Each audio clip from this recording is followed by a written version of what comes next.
daily. And so far in the developments, we're seeing that Hezbollah, all right, has launched the deepest attack inside Israel since Gaza war began. Now, it seems to be intensifying, gentlemen, and the attack comes after Hezbollah said Israeli forces killed one of its fighters in southern Lebanon. You know, it's getting to, you know, different, directions at this point in time. Earlier on in the Global Today last week, the panel, so there could be this tension's ripple effects into Kenya. And we also discussed sustainability aspects, self-sustainability. Let me start with Dr. Kitalewa on this one. How is this going to affect us generally from where you sit?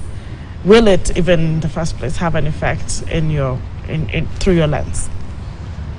Yes, thank you for that question.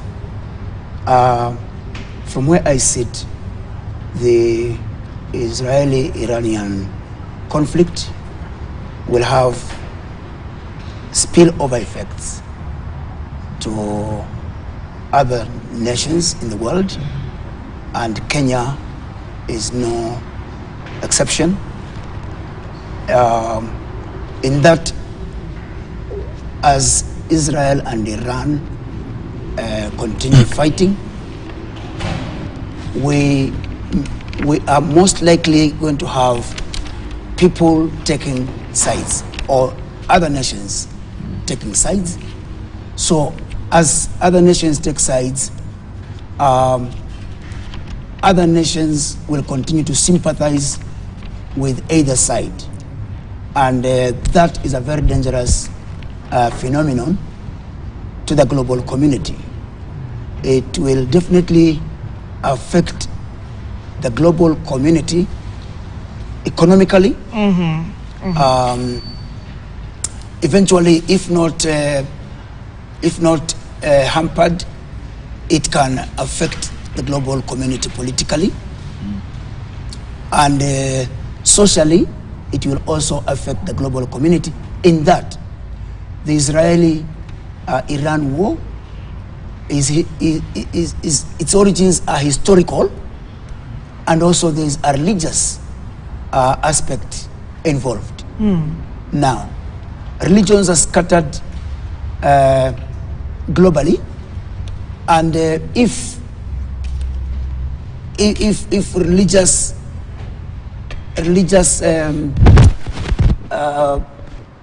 communities begin to take sides, we're going to have people disagreeing even within estates, even within cities, because religion does not choose a country.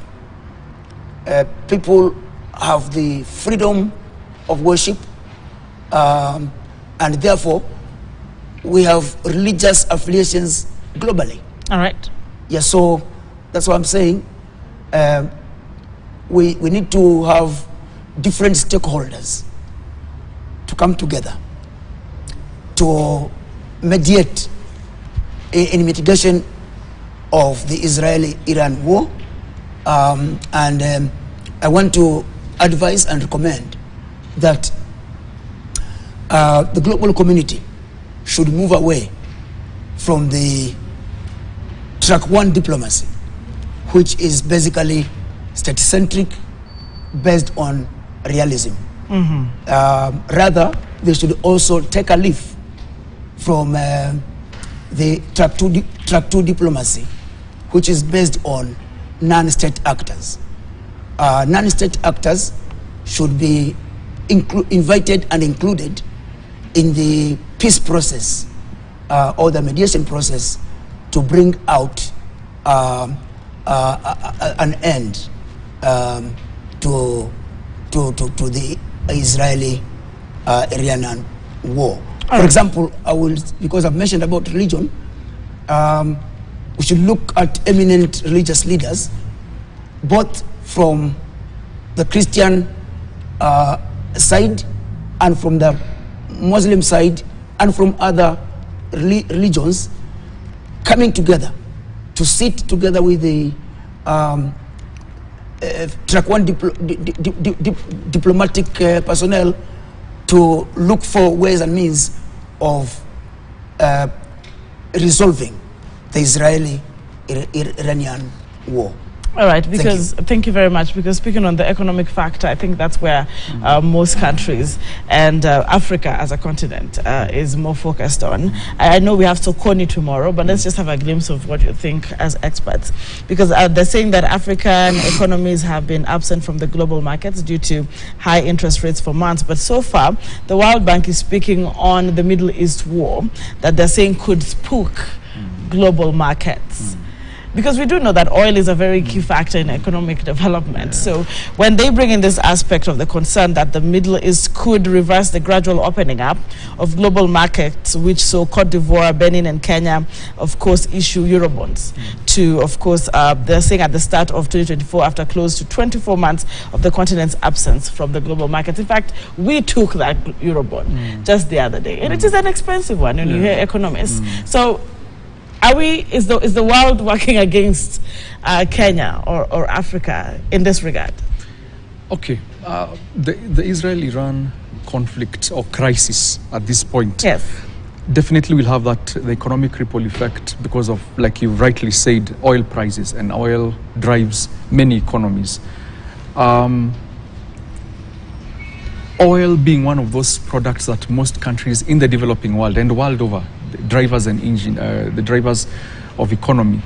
If oil prices are touched, and Iran is one of the largest producers of oil, if that is touched, it means all economies of the world now priorities shift, because they'll prioritize oil and they'll not have extra money for other development agenda and also many other things. There's a ripple effect in the world economy because countries that have loans, like Kenya, can't repay their loans. The shilling appreciating, the dollar-shilling war that we watched, and we saw the Kenya shilling at least being resilient and appreciating. Those gains will be wiped out overnight if the war is sustained. But so going back to that, and with the World Bank forecast and looking at that war, trying to look at it from that perspective, I think the international community, all right, and especially more so looking at economies, countries like China and the US, those two countries need to step up in trying to just mitigate against that conflict. Why am I saying this? China can influence Iran very easily. The US can influence Israel. We need these countries to step up and show global leadership. They've always strived to be global leaders. Countries look up to them as global leaders. This is the time their leadership is required in terms of just mediating and mitigating, because in as much as their economies may be insulated, China buys a lot of Iranian oil. In as much as their economies could be insulated because of their sheer size, the ripple effect, if the US and China watch the Iran-Israel conflict conflagrate and get out of proportion, it means they don't have markets to sell their goods. Nobody is going to buy American and Chinese goods because we are spending all our money buying oil, and all that. So there's that ripple effect. We call it a butterfly effect, that it will go round. So it's in the interest of the world, and especially countries like the US and China, to step in, mediate, all right, even though it is state-centric. I agree with what Dr. Daktari was saying about track one diplomacy sometimes fails. But I feel at least if the US and China show leadership, they can try and, de-escalate the situation a little bit for the sake of the rest of the world. Otherwise, we are headed into another tough time season. I'm still with you because just last week, Dr. Edgar, the US President, Joe Biden, I'm sure he brought in his voice on this matter, and he declared in his own position the United States will try their best to refrain from, catalyzing any of this. Wasn't that voice enough? Because that is taking leadership. I'm not sure what that statement meant to you as he did the right thing. Yeah, thanks for your question. He did the right thing because this is let me just play out the scenario. Iran, okay, so Israel strikes the Iranian figures in the embassy, okay, directly violating the Vienna Convention of Diplomatic Relations. All embassies are inviolable. You're not supposed to do anything to an embassy, regardless of who has run in. So Israel, because of realism, goes ahead and makes a strike. So Iran retaliates. This is where the trap was. Israel retaliating against Iran would now draw the entire Middle East, now because of religious affiliation, into fighting. And what the US was telling Israel is that please do not retaliate, do not escalate this. Because if the US steps in to help Israel, Russia will step in to help Iran, and China will step in to help, because they are two, Iran wants to be a member of BRICS. Iran, where Russia goes, China goes. So it would have just become another third world war, so to speak, even though on Twitter and on social media, the third world war has already begun, okay? So we don't have to wait for the physical. The third world war is already on Twitter, in my view. On X? On X, exactly, on X. Twitter, so, formerly Twitter, X. So for me, the US voice was the mature voice, was a step in the right direction, trying to de-escalate and say, even though the US traditionally has stood behind Israel, the US is also clever enough to realize that if we step into this conflict, Russia and China are going to join, and then there will be no end to this. The entire Middle East will burn, and there will be no end to this. So that was a voice of reason. That was a mature voice. That was a voice to de-escalate this. But in realism, and we all teach realism as a theory, states act in their best interest. So it is just hoping that the leadership within Israel will sit down and do a cost-benefit analysis and take a rational choice by agreeing to de-escalate. Not easier said than done, but at least that's the way to go. I want to hear from Dr. Onyango, because the information I'm getting from News 18 is that after Iran directly attacked Israel and the latter responded, the role of China in instigating the conflict in the region by empowering Iran amidst the, of course, international sanctions for decades has also come under the scanner. Just what has been said by the panelists prior to what you're speaking. So we're still waiting, and we're looking at the sanctions. Following the sanctions on Iran after the Islamic Revolution, China played a pivotal role in setting up the missile technology of Iran. So China, at this point in time, like you said, still very critical. Of course, they've had the voice of US. The Chinese also spoke on the same. I'm just yet to get that fact right. But where you sit with the relations expertise that you have, what would you say at this point? Thank you. I think the World Bank focus is right. Okay. As experts, we can do focus, we can do scenarios. But to what, of course, if it happens, that would be, the economic ripple effect would be unimaginable to African countries and many other countries across the globe. But let me look at it as a crisis. From where I sit, I do not see it escalating to global war, like Third World War. Is it? This is the reason, is that the international system is made up of powerful states and weak states and non-state actors. And peace and security is maintained by all these actors. Now, for war to explode, the powerful states, we are looking at United States of America, UK, France, China, Russia, would not allow it based on their national interests. And their national interest is interpreted in terms of economic power. Yeah. So when you look at them now, just recently, today actually, the US state has just passed a bill, the Senate has just passed a bill to increase funding for Israel, Taiwan, and Ukraine. What is the significance of that, and what is the message the United States sending out? Because the United States currently is the lead in terms of security of the international system. So to the extent that Iran is assisting, China is assisting Iran, or Russia is assisting Iran, most of these powers know to what extent they can go. And when it goes to the extent that it's going to make them feel insecure, they pull back. So it's a game of big powers touting each other. I do not see it escalating to global war. But if it did, of course, we will have the economic ripple effect on these particular countries. But what I can see, conventional warfare, limited wars, and the best that Iran can do even now, is to engage in terrorism attacks against Israel, but not direct attack on Israel. Iran does not have the capability to take on Israel directly. And the Middle East countries also know this, based on the several wars in 1960s, 70s that happened in that area. Each and every country in that particular region knows what their capability is and to what extent they can go. So I don't see it exploding to warfare, major warfare, but it can be limited. It can be limited. Yes.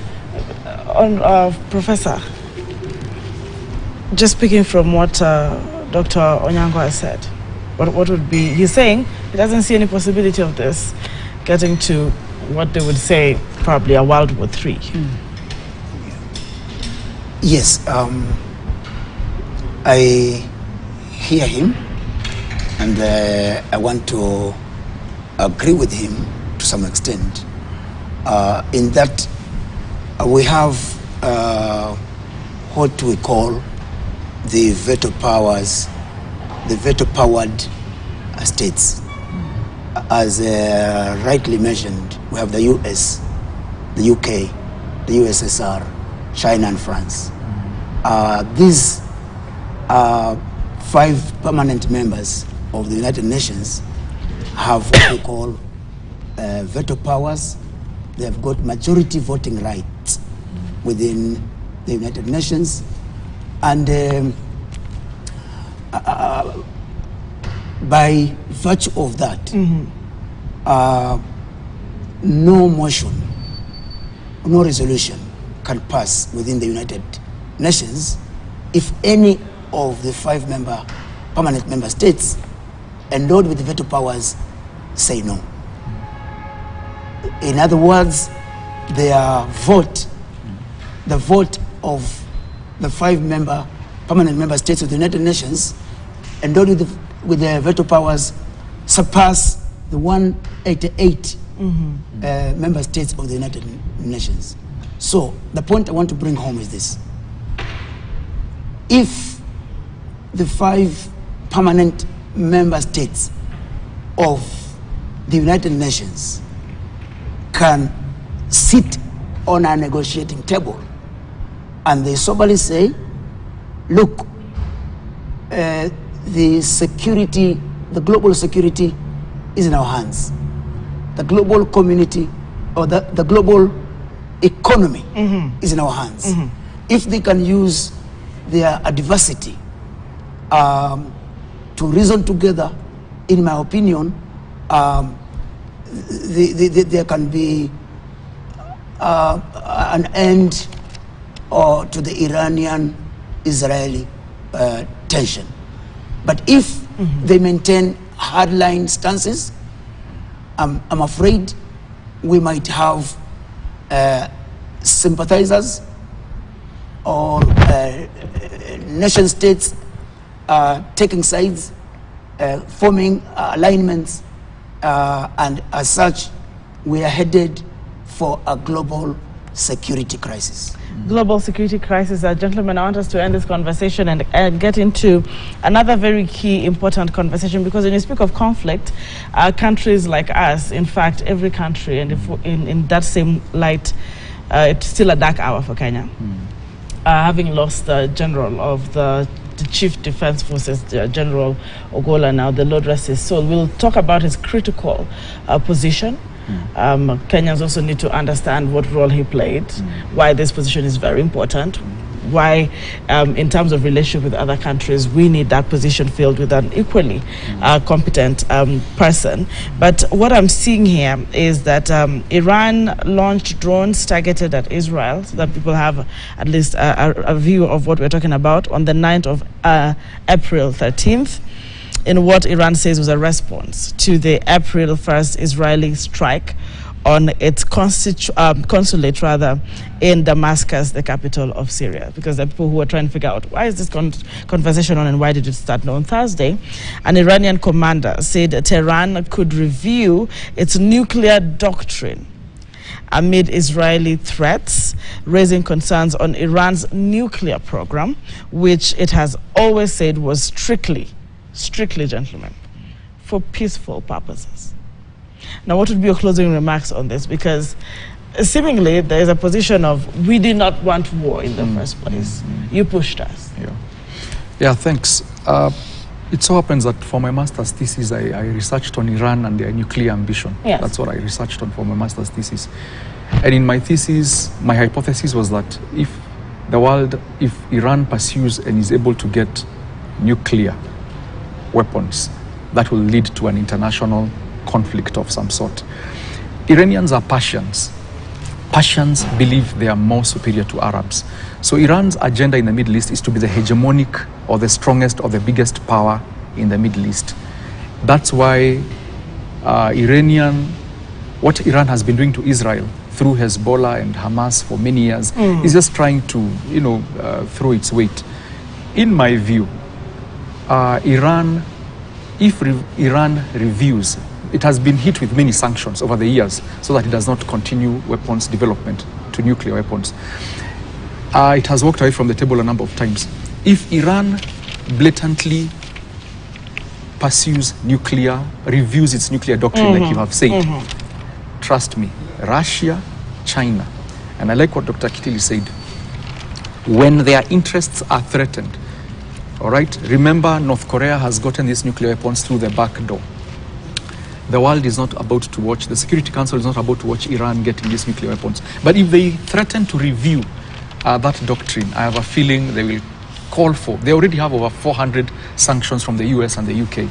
They'll be asking for more sanctions, and that could lead to a revolution back at home in Iran from their citizens, because the citizens are already revolting.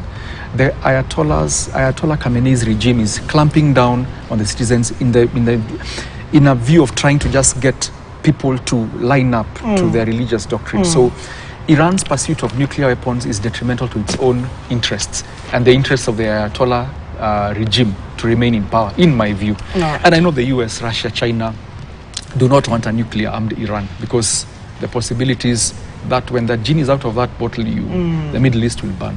When the genie is out of that bottle, let me hear from Dr. Because this far he's saying it's not a good thing to try and trigger Iran to review that doctrine. It might not be very good for the entire globe, for that aspect. Yes. What would be your closing remarks to this conflict conversation? I would go back to what we discussed earlier, that the international security and stability of the international system is maintained by big powers. And all these big powers have their interests, and there's an extent to which they can move. So when their interests are threatened, they'll come together and put a stop to it. And Iran can make its threats, they are allowed, but what extent can they make their threat real?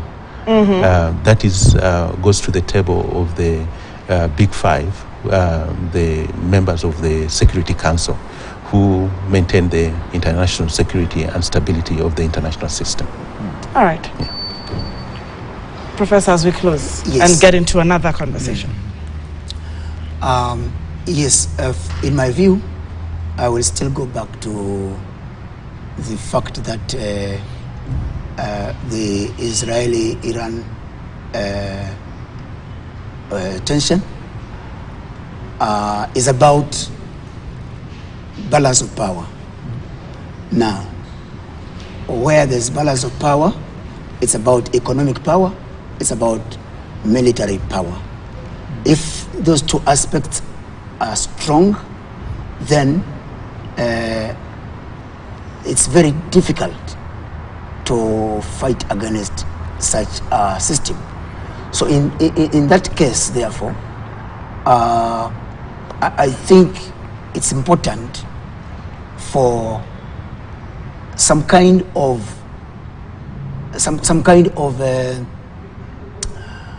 facing the reality. Iran may want to implement its nuclear, weapon agenda, but again, that might not move very far because it might not have the requisite balance of power or against the US per se. So that's why it's important for some awakening to say, look, as much as we have a little bit of nuclear power reserves, for the sake of humanity, we will not implement our agenda. Okay. So what I'm trying to say is it's important for Iran and Israel to respect humanity and move away from their hardline stances. All right. Thank you. Thank you very much, gentlemen, because even as Kenyans watch this morning, they hear of this conflict that surround us in the globe, and you'd ask yourself, how come you are at this point in time, besides the very tragic 2007-2008 elections that of course made those who also left us through that tragic post-election violence, also rest in peace, victims are still very sensitive to this conversation. But you'd ask yourself how external wars have not really trickled down or vividly gotten into our borders.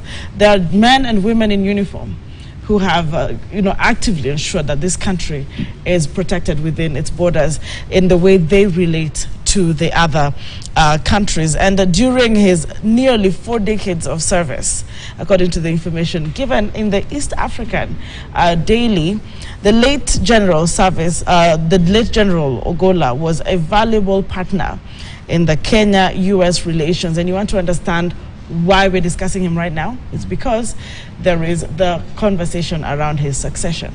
So whoever wears these shoes, that is the question. And why is this position so important?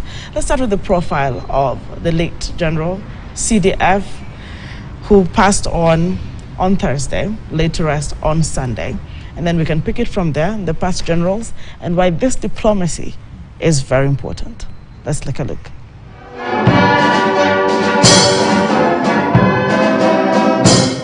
General Francis Omondi Ogolla joined the Kenya Defence Forces on April 24th, 1984,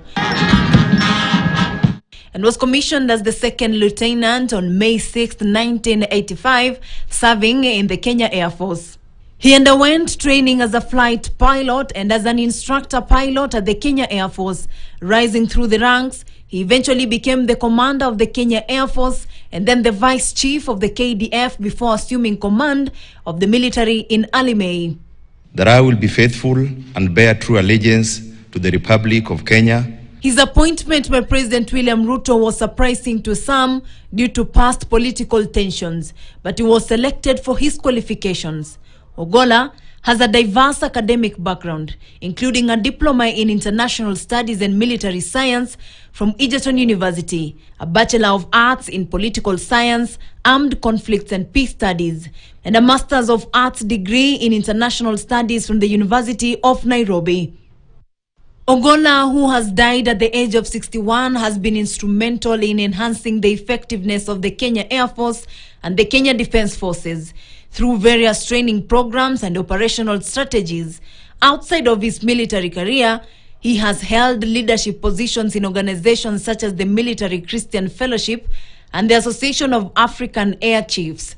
In his personal life, he enjoyed golfing and reading, and he is survived by his wife Elaine and 2 children. Vera Mora, KTN News, Nairobi. General Ogolla's death, just 10 days shy of his 1-year anniversary in office, abruptly ended his peacemaking mission on the continent, which has been acknowledged by leaders who have eulogized him. Let's start with Dr. Edgar on this one. The man of his, capacity, 4-star. That's not a position anyone feels. In fact, President William Ruto was very clear, saying there was a reason he settled for him. He was exemplary. Yeah. So what is the role? Let's just start with that position. It's very critical for our country. Yeah, thanks for your question. The role of the Chief of Defence Forces, of course, he is the highest military officer in the country. Yes. That's why it's only a 4-star general. And he gives military direction, all right? And his leadership is crucial in ensuring, that the security architecture of the country is safeguarded. He's also a member of the President's Inner Security Council, so he sits there. So he's a principal advisor to the President in terms of matter security and military security, because when you talk security, there's also internal security. So his role is basically to just give direction and vision, all right, articulating what the commander-in-chief wants and cascading it down to the other officers. So he needs to be someone not only who is respected by his juniors, but the rest of his military fraternity, but more importantly, looking at General Ogolla in particular. Yes. The contacts he has built over the years. Remember, he's a fighter pilot. Yes. He was trained in the US, so he had very good relations with that. He was one of the chairs of the African Air Chiefs. Those are networks that the CDF leverages in terms of just positioning and ensuring that the country is protected. So whoever feels that position needs to be someone that, number one, has the networks, has the experience, commands the respect of their juniors, okay? And, someone who is basically going to drive the vision of the country forward, and more so, and especially the commander-in-chief's vision for the security architecture of the country. All right. Yeah, so he's a symbolic and very important person, and losing a sitting CDF has its repercussions and has its effects. Yeah. Because, Professor, it's important that we also understand that General was not only eulogized by leaders in the country. To see the extreme, nature of how the other leaders across the African continent eulogized him, including, of course, in his transition in, of course, let me just pick that. Among them was the African Union Transition Mission in Somalia, that is ATMIS, who posted on X that ATMIS has received with shock and sadness the news of the death of Kenya's CDF, General Ogolla, and it extended its heartfelt condolences to the family and the country. So there is a significance of his position in relation with other countries, and I want to hear what you have to say on this before we actually take what kind of military CDFs we've had in the past. Yes. Thank you. May God rest his soul in eternal peace. Amen. I think we've lost a general with an illustrious career, with incredible network, social capital built over many years, with extremely excellent diplomatic skills.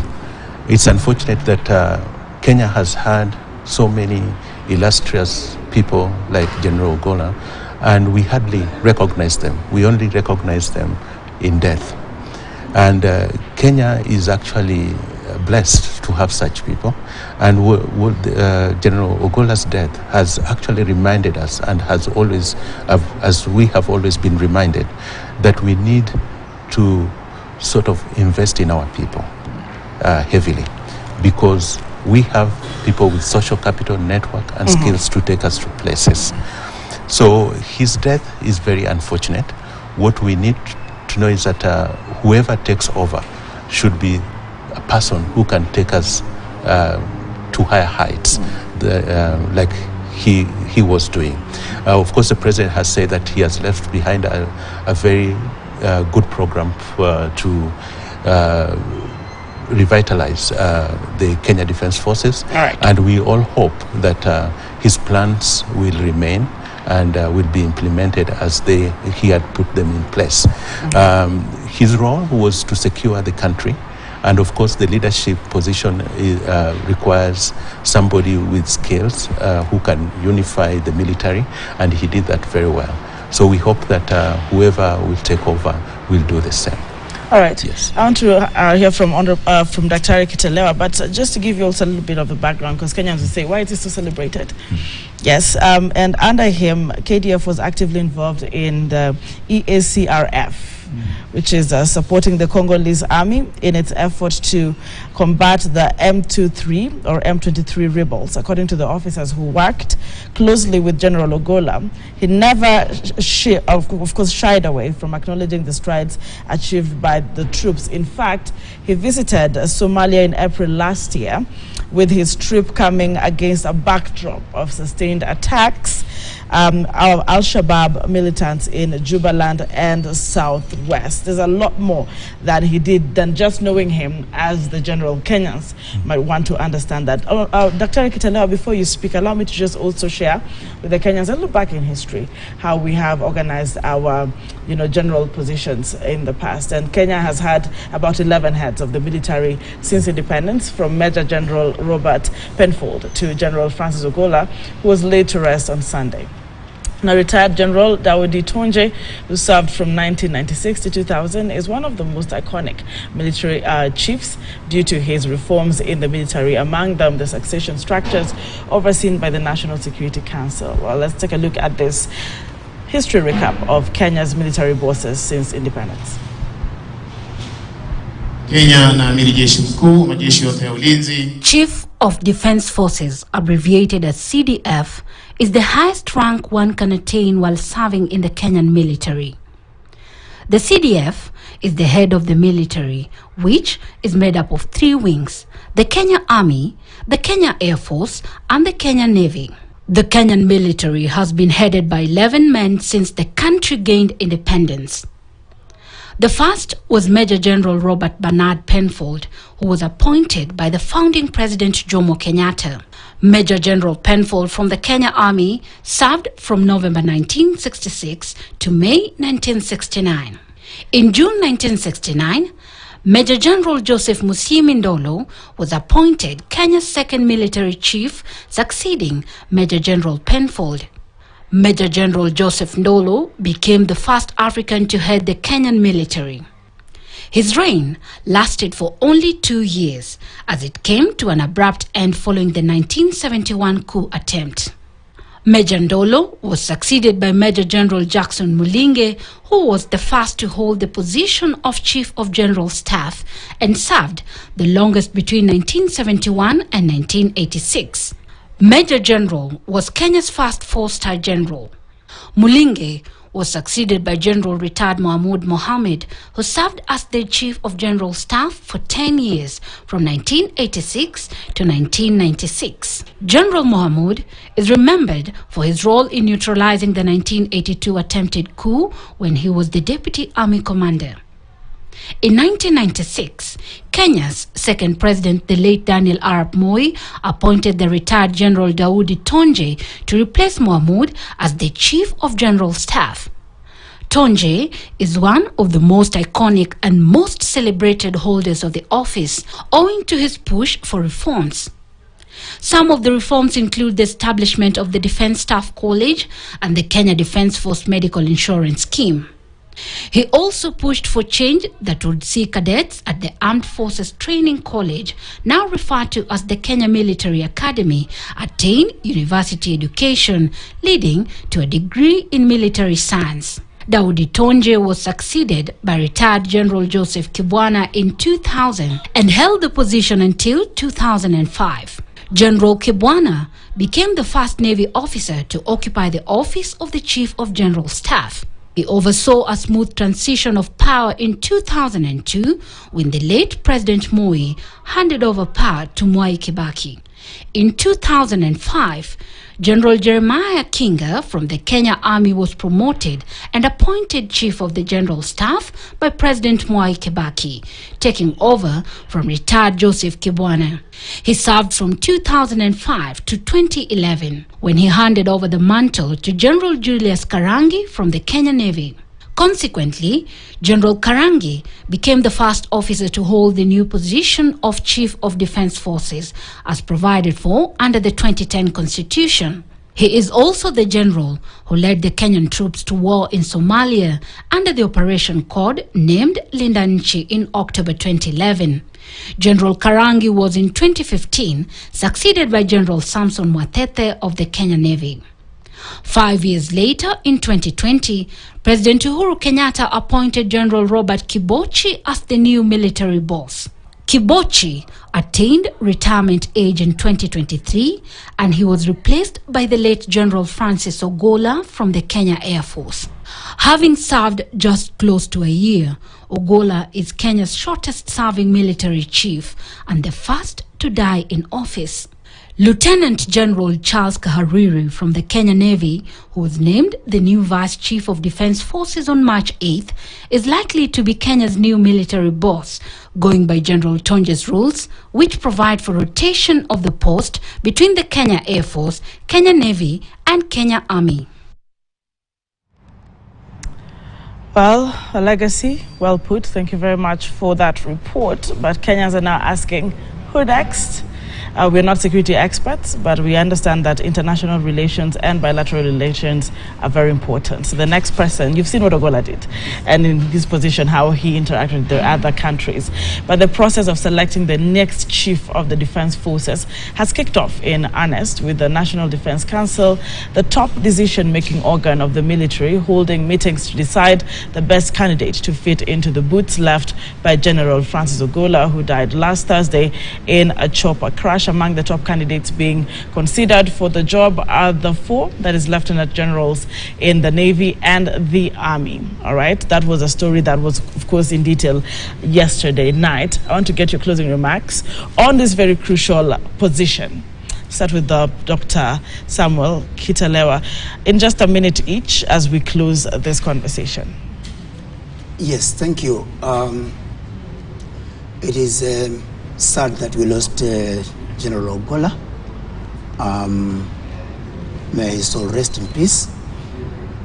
I would say that the selection process for the next general should be done very soberly, and in that case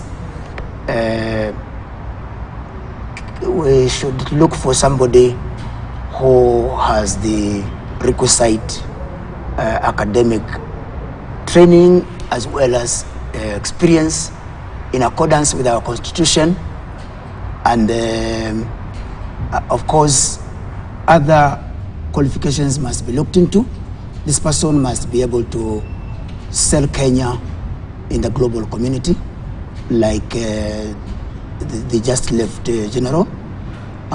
They should be able to bring in social capital, networking, and should be able to work with the fellow military colleagues in harmony, and most importantly, should be able to maintain, Thank you. Government secrets. All right. Thank you. In terms of maintaining government secrets, the president was very clear on why he was very close to the late general. What would be your closing remarks, Dr. Onyango, this far? Yes, thank you. I think the National Defense Committee will not deviate from the Tonje rules. Yes. They will make their recommendations. And what we know about the Kenya military, they quite networked. Most of them have actually co-trained with other military in the US, in Britain.